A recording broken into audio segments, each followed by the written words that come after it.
MRT ՄՌՇ հետազոտություն, ինչ է իրենից ենթադրում, ում համար է այն նախատեսված։ MRT-ն այո ճիշտ եք ասում, բավականին ինֆորմատիվ մեթոդ է այսօր հանդիսանում եւ իրապես պատասխանում է բավականին լուրջ հարցերի, որ դեպքերում է օգտագործվում, ցանկը բավականին երկար է, սկսած կենտրոնական նյարդային համակարգից, հենաշարժական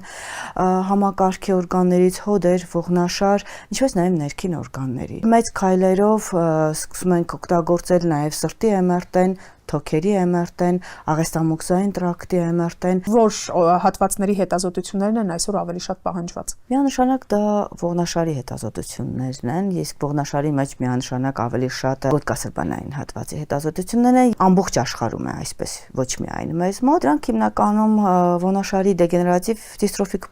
փոփոխությունների ախտորոշումն է եւ ճողվածքների ախտորոշումն է։ Կան հակացուցումներ MRT անցնելու։ Երեխաները, հղիները չունեն որևէ հակացուցում MRT-ի համար,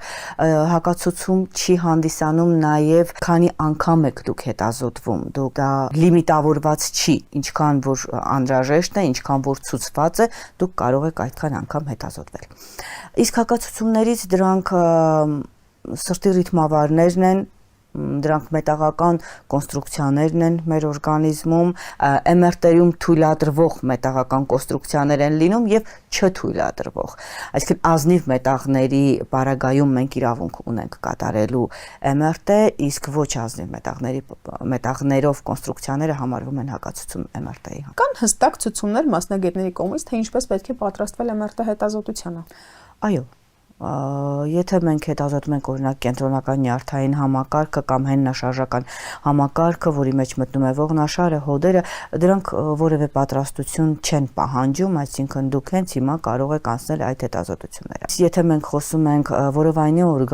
որովայնի խոռոչի օրգանների մասին, եթե մենք խոսում ենք փոքր կոնքի օրգանների մասին, այո, սրանք պահանջում են բավականին լուրջ նախապատրաստում, երբեմն այդ նախապատրաստումը սկսվում է հետազոտության նախորդ օրից։ Հետազոտությունը հասանելի է բոլոր խավերին մարդկանց։ Այո, հետազոտությունը հասանելի է ինչպես պետպատվերով շահառուներին, ինչպես նաև սոցփաթեթի շահառուները, ապահովագրական ծառայություններից օգտվող պացիենտները եւ վճարովի հիմունքներով հետազոտություններ նույնպես կատարում ենք։